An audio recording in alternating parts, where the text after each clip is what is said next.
The Ashford will reading opened at 10 in the morning, and by 5 past, 3 people in that room already knew it would not go quietly. Maren sat at the far end of the long table with her coat still on, watching the family lawyer, Mr. Farley, sort papers with hands that would not quite stop moving. Her brother Neil was already in their father's chair. He had the settled look of a man who had been rehearsing this moment and was almost convincing at it. There was a third person Maren did not recognize. A man seated near the window to the left, dark coat, still hands, watching the proceedings the way someone watches weather. Not alarmed, just paying close attention. Mr. Farley cleared his throat and began. The Ashford property, in full description. The east and west pastures, the grazing rights along the creek, the cattle, the house and its contents, all of it. Then he paused. The pause had weight to it. Mr. Farley, read the condition. He looked at her over his reading glasses. Then he looked at Neil. Neil looked at the table. Mr. Farley read the condition. The estate, in its entirety, would transfer to Maren Elise Ashford upon her marriage to Douglas Crane, to occur within 60 days of execution. In the event of refusal or failure to meet this condition, all holdings would pass to Neil Ashford as secondary heir.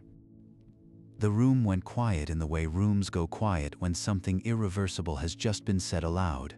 Read it again, slowly. He did. Same words, same condition, same name. My father wrote this. Not a question. She already knew. Yes, Mr. Farley said. Signed and witnessed 6 weeks before Clifton Ashford's death. And if I refuse? Mr. Farley looked at Neil. Neil finally looked up. She had known him her whole life, and she recognized that expression. He had known about this. Not for days. Longer than that. How long have you known Neil? He did not answer. That was enough. She pulled the document toward her and read it herself slowly. The way she read anything she meant to fight or surrender to. Then she set it down. Then she picked up the pen. Where do I sign? Neil blinked. Even Mr. Farley seemed unprepared for that. She signed in 3 places, set the pen down without ceremony, and stood. She buttoned her coat. She picked up her gloves from the table. Neil started to say her name. Don't. She walked to the door.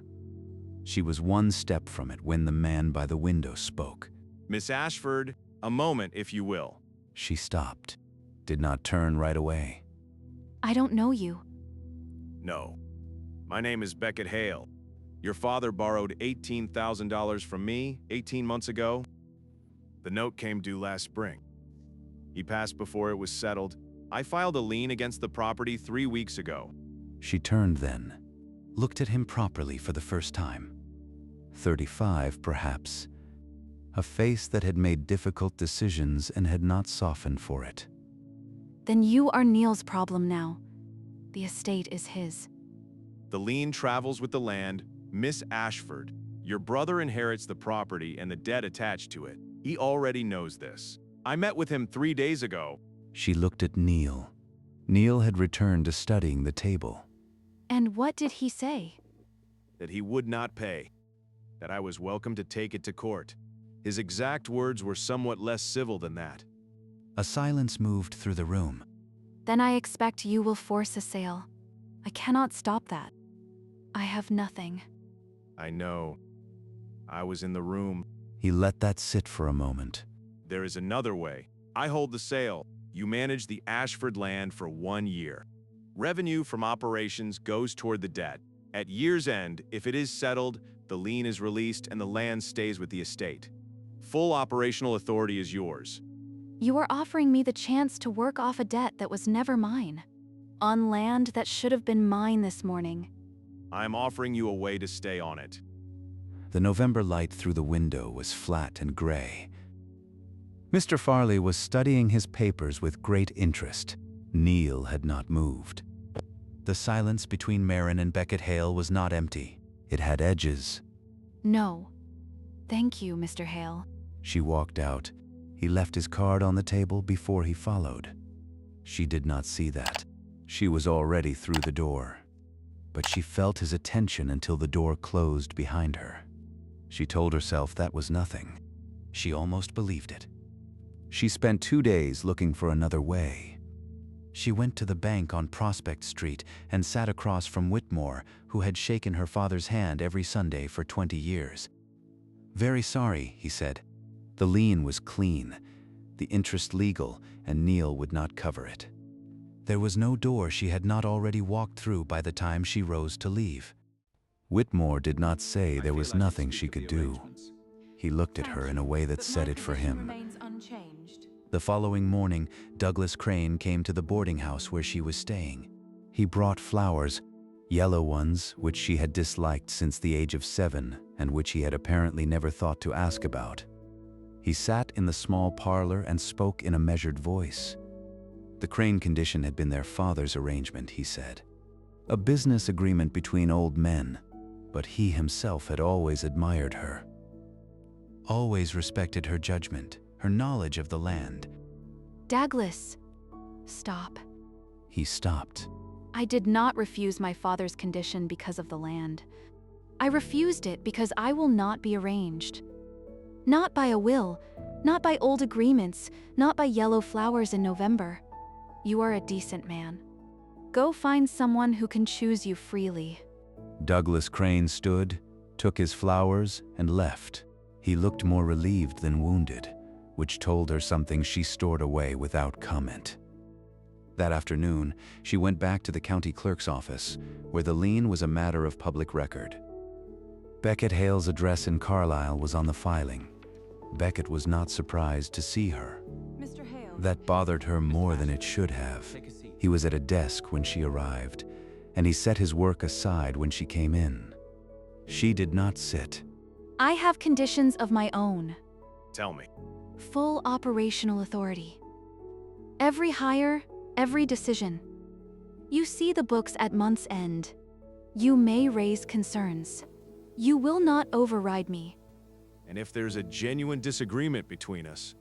Then we talk it through like two reasonable people. I am willing to assume you can manage that. Something shifted at the corner of his expression. Not quite a smile. Something more measured than that. What else? If the land turns a profit beyond the debt this year, half comes to me. That is not a request. And I stay in the main house. Both of those were decided before I said them aloud. Agreed. All of it. She waited for the complication. It did not come. Then we have an arrangement, Mr. Hale. He stood and offered his hand. She looked at it briefly before she took it. He let go first. She was nearly to the door. Miss Ashford, for what it is worth, I think your father was wrong about a good many things. She stopped, did not turn. She stood there with her hand on the doorframe, something unresolved pressing against the inside of her chest. Good day, Mr. Hale. She went back to the boarding house, packed her trunk, and did not sleep much that night. The Ashford land was in worse shape than she had allowed herself to imagine during those months away. 2 fence lines down. 3 good hands gone when wages had stopped coming. A water dispute with the Kellerman property to the east that no one had touched in months. She started with the men. Hired back 2 of the 3 who had left. The 3rd had taken a position in town and seemed settled there, which she respected. The foreman, a gruff man named Pruitt, watched her with the look of someone reserving judgment but not expecting to be impressed. She let him reserve it. Beckett had taken the guest room in the main house without discussion. It had simply happened on the first evening, when Carlisle was 40 miles off and the light already gone. She had not told him to leave. He had not asked to stay. She told herself it was practical. Someone needed to be on the land. On the 8th morning, he came to find her at the east fence, where she and Pruitt were going over the survey marks. The east pasture would carry 30% more cattle if you diverted the water channel, $600 up front. 1 season's return would cover it twice over. I proposed that to my father in 81. He said the cost was not worth it. Your father was wrong about that too. Pruitt studied the fence post with sudden concentration. I know the numbers, Mr. Hale. I ran those numbers in 81. I am not starting that work yet because I have been here 8 days, and I am still learning which of these men needs to believe a decision was his own idea before he will carry it well. I need them steady first. That is a more patient approach than I expected. Most people don't expect much from me. I have learned to find that useful. She went back to the survey marks. He walked toward the house and did not push further. Pruitt said nothing, but she caught him watching Beckett go with something that might have been a reassessment. By the end of the second week, the land had a rhythm again. Pruitt had decided, quietly, that she knew what she was doing. The youngest hand, Colm, worked hardest when he thought no one was watching. She had started making sure he caught her watching. He worked harder. Beckett moved through the property without getting in the way. He read in the evenings. One afternoon he helped Colm with a stuck wheel on the supply wagon, without ceremony and without making anything of it afterward. She had started coming downstairs earlier in the mornings. She told herself it was the cold driving her to the stove. On the 14th evening, she found him on the back porch, looking out at the north pasture in the dark. No lamp. Just the cold air and whatever he was turning over in his mind. The East Channel work starts Monday. Pruitt agreed to it. How did you bring him around? I asked what he would do if it were his land. He told me his thinking. I told him that was exactly what I had in mind. He decided it was a good plan. Beckett turned and looked at her. She could see him working not to smile. That is a very particular kind of skill. My mother called it listening. My father called it something less flattering. I think it lives somewhere between the two. He turned back to the pasture. The wind moved low through the dry grass, slow and cold. Your father did not deserve you. She had not been ready for that. She looked toward the dark line of the south ridge. You didn't know him. No, but I knew enough. She stayed longer than she had planned. The quiet between them was not uncomfortable. That was the thing that caught her most off guard. That and the fact that she was paying attention to it at all. If you are somewhere quiet right now, the end of a long drive or the tail end of a long day, I will ask a small favor. Hit that like before you go any further. And tell me where in the world you are listening and what time it is there. It helps this channel more than you might think. It means something to know who is out there. Now, back to Maren and what happened 3 nights later. A sound pulled her awake just past midnight. Something wrong in the north pasture, a disturbance in the horses that reached her before she understood why. She was dressed and downstairs in 3 minutes. Beckett was already at the fence line. One of the repaired sections had given way, weakened timber splitting under the week's rain. 2 horses had wandered through into the neighboring field. They worked in the dark with little talk between them. That was something she had begun to notice about him. He did not fill silence with noise just to occupy it. The first horse came back without trouble. The second had gone further, down toward the creek edge, and required patience. She took the long route around the low ground. He went the other way.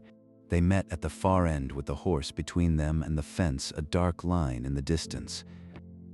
Walking back, the ground was wet and uneven. Her boot caught the lower rail of the damaged section. She went forward hard. His hand caught her arm before she reached the ground. He pulled her upright, and they ended up closer than either of them had arranged. His hand still on her arm. The horse stepped once, then settled. Neither of them moved right away. I am fine. I know. He let go. Slowly, they walked the horse back in without touching again, but the ground between them felt different after that. She was aware of it in a way she had not been before, the way you become aware of a sound you cannot afterwards stop hearing. At the gate, he stopped. You don't have to prove anything to me, Maren. It was the first time he had used her given name. She noted it. She chose not to say so. Good night, Mr. Hale. Good night. The weeks that followed settled into something she had not anticipated. Tuesday mornings, he rode the property with her. It had started as a reasonable part of the arrangement. It had become something else without either of them naming it. She found herself noting things to tell him, not reports. Things. The history of the East Pasture. What her grandfather had planted along the South Ridge and why. The year the creek flooded and how they had rebuilt the crossing in 17 days because her father had made a promise to a neighbor and intended to keep it. He listened the way someone listens when they understand that land holds memory and that the memory is worth knowing. One evening near the end of the 4th week, she asked about his property in Carlisle. Is it a working place? Or only a house? Only a house. I have not been back in 8 months now. Do you miss it? I miss the idea of somewhere that needs me. The house itself is very quiet. He said it plainly, no complaint in it, no request for anything in return. She turned it over in her mind longer than she had expected to. A few days after that, she asked him something she had been carrying. In the channel conversation, early on, you already knew about my 81 proposal. My father mentioned it to you? More than once, over the course of our correspondence about the loan. He talked to you about me. Quite a bit, actually. She sat with that. Her father had written her out of his will and handed her future to a stranger, and had also, apparently, spoken of her ideas and her work to that same stranger with something that sounded like genuine respect. Both things could not be true, and yet both things were true. That was the kind of contradiction that did not resolve quickly. It asked to be carried. That same evening, she showed him a letter she had found from her grandfather. A boundary dispute from 40 years before, settled by a handshake and a bottle of whiskey, according to the postscript. He read it carefully and handed it back. Some disputes don't need lawyers. My father never believed that. No. I know. There was something in the way he said it. Not quite regret. Something that sat beside regret without touching it. You knew him better than you have let on.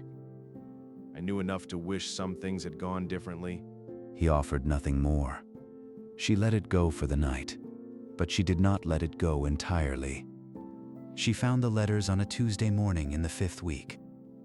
She had gone into the study for the land deed, and the second drawer of her father's desk still held most of his correspondence. She had been working through it slowly, the way you approach anything that belonged to someone you have not entirely finished grieving. The first letter was from Beckett Hale, dated 11 months before her father's death. She read it standing. Then she pulled the chair out and sat down and read it again. Beckett had written to her father about the will condition. He had known about the crane arrangement before the ink was dry, and he had argued against it. Plainly, at length, without softening a word. Maren Ashford, he had written, was not a term in a contract. She deserved the right to choose her own life. The second letter was her father's reply. Short. The decision had been made and was not open for discussion. Beckett's response to that was in the same drawer. Shorter still. Final. He had not pushed further. 11 months before the will reading, he had known. 5 weeks on this land, every morning ride, every evening that had stretched past when it should have ended. He had known. And he had said nothing. She folded the letters, put them in her coat pocket, made herself finish the morning's work before she did anything else.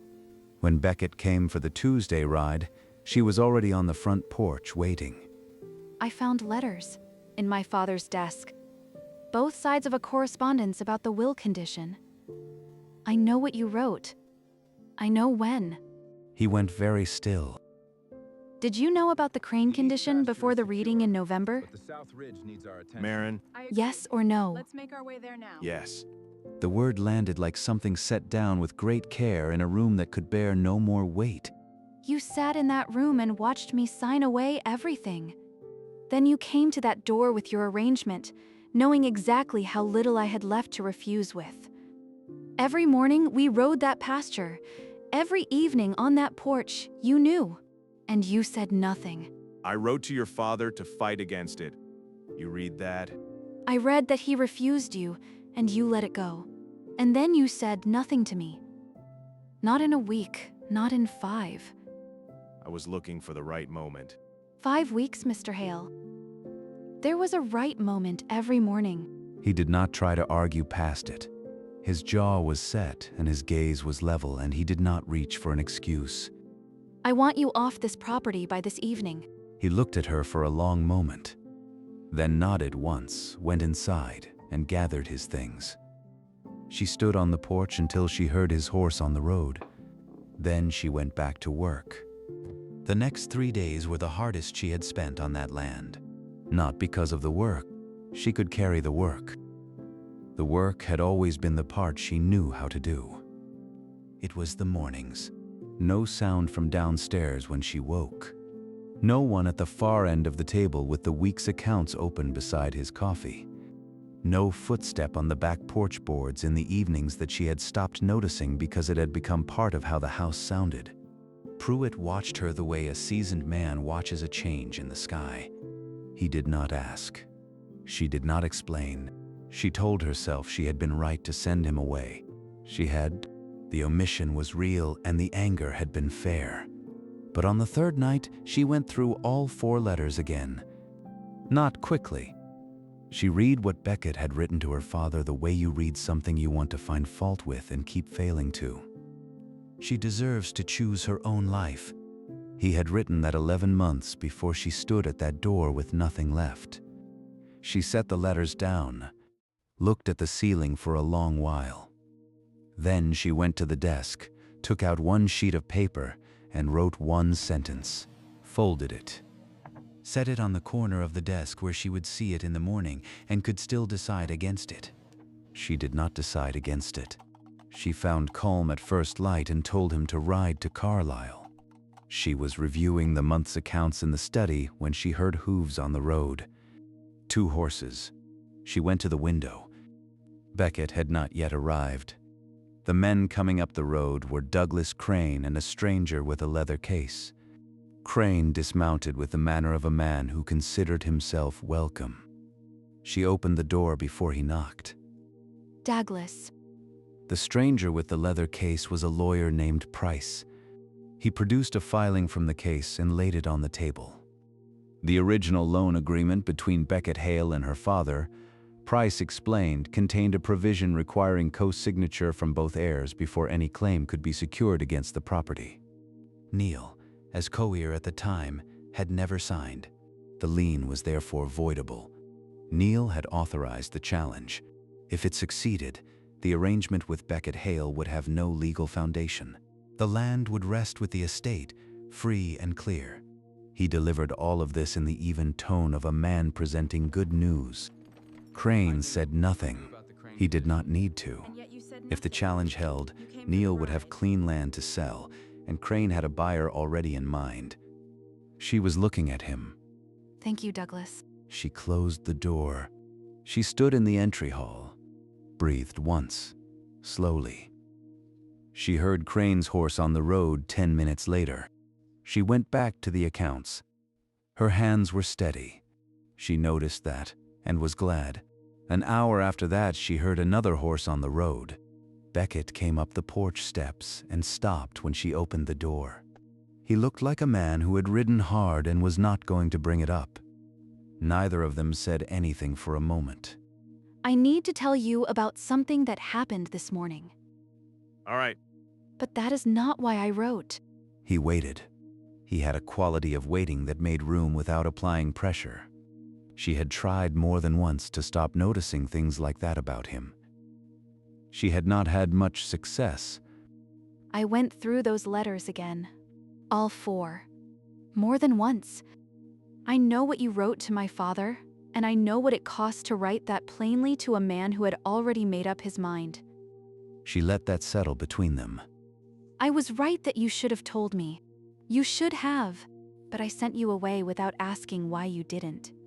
I have been sitting with that for 3 days. I did not tell you because I did not want you to stay out of gratitude. I wanted... He stopped, looked away briefly, then back. I wanted you to be here because you chose it, not because you felt you owed me something. I handled that wrong. You were right to be angry. I was angry. Were? I'm still deciding. The morning light was flat and cold, and it did nothing to soften either of them. She had long since stopped wanting things to be softer than they were. Douglas Crane was here this morning. He brought a lawyer. She told him about the filing, the co-signature provision, Neil's authorization, what it would mean if the challenge succeeded. Beckett listened without interrupting. When she finished, he was quiet for a moment. The provision is real. My lawyer argued at the time that a secured lien against an estate does not require heir co-signature, only borrower consent. Courts have not been consistent on that question. Meaning you could lose. Meaning it is not certain. Voss can be here within 2 days. He will know the relevant precedents. Then send for him.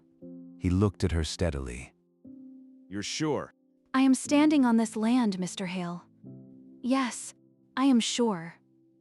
He held her gaze a moment longer than strictly necessary. Maren, I'm glad you wrote. She had been prepared for a number of things he might say. That was not one of them. She felt it settle somewhere in her chest and decided not to examine it too closely just yet. Come inside. Tell me what Voss will need to see. Voss arrived 2 days later. He was a deliberate man who asked questions and then listened to the complete answer before forming another. She found him easy to respect. He reviewed the loan agreement, the lien filing, the provision, and the price challenge in full. Then he set everything down and folded his hands. The provision was genuine, Voss said, but it applied to secured loans against living borrowers. Once Clifton Ashford passed, the debt became a claim against the estate, not a secured instrument against the land itself. The co-signature requirement no longer applied. Price's interpretation was creative. It would not survive a competent judge. 24 days. That was what it took. It cost more than she had liked, and less than she had feared. The challenge was dismissed. The lien stood. The arrangement stood. Neil's letter arrived the following week. She read it once and set it in the stove. Douglas Crane did not come back. On the evening the ruling came through, she found Beckett at the south fence line, watching the last light go gold across the ridge. She stood beside him, and the silence between them had changed. It had settled into something that no longer needed to explain itself. Voss wants his fee by end of month. I know. It is already set aside. Of course it is. Is that a complaint? The opposite of one. The air had the sharp, clean edge of late winter, cold at the margins but clear all the way to the horizon. I want to say something, and I would prefer to say it without making more of it than it is. All right. I was not sure you would come when I wrote. I'm glad you did. He turned to look at her. The space between them had never been much. She had been managing it for weeks, measuring it each time, deciding what was still reasonable. She stopped measuring. He raised his hand and touched her face along the jaw, slowly, the way someone moves when they have thought about a thing long enough to be entirely certain of what they mean by it. She did not step back. She tilted her chin up slightly. That was answer enough. When he kissed her, there was no hesitation in it. It was the kiss of a man who had waited long enough that this was no longer impulse. It was a decision, deliberate and clear, and she recognized it for what it was. She kissed him back with the same intention. The ridge went dark. The land held still around them. Spring came in with cold mornings and warm afternoons, the way it usually did in that part of the country. The East Channel ran clear by March. New stock arrived on a Thursday, and Pruitt counted every head twice, which was how Maren knew he was satisfied. Beckett had stopped keeping count of how many nights he stayed on the property. She had stopped counting the days remaining in the arrangement. On an evening in April, they walked the South Ridge together. The last of the winter grass was giving way along the slope. Below them, the lights of the main house were warm against the blue dusk. The year is almost up. I know. I have been thinking about what comes after. So have I. She stopped walking and turned to face him. The South Ridge needs replanting before summer. Pruitt is getting older and will need time to bring new hands up right. The Kellerman water dispute is still unresolved, and that is going to take someone who knows this land well below the surface. Someone who intends to stay. She paused. It seems like it could take considerably longer than a year. He looked at her with the expression she had come to know best. Quiet and honest and entirely certain of itself. Considerably longer. That is what I thought. She reached for his hand. He took it without hesitation.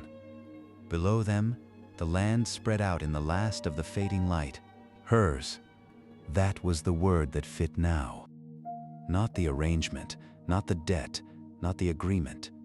Just hers, and chosen, and worth every hard morning it had cost her to keep it. Some things look like loss from the outside. A woman who signs her name 3 times in a quiet room and walks away from everything she was raised to expect. A man who writes a letter nobody listens to and then does the only thing left to him to stay close to a problem he cannot fix from a distance. Neither of them planned any of this. That is usually how the things that matter tend to go. Maren Ashford did not get what she was owed that November morning. But she kept the thing that mattered most. The land under her feet, and the right to stand on it by her own choosing, and someone beside her who understood, without needing to be told, exactly what it had cost her to get there. If this story found you today, thank you for the company. It means something to know who is out there listening. If it sat with you at all, leave a like before you go. There is always another story waiting here. We will be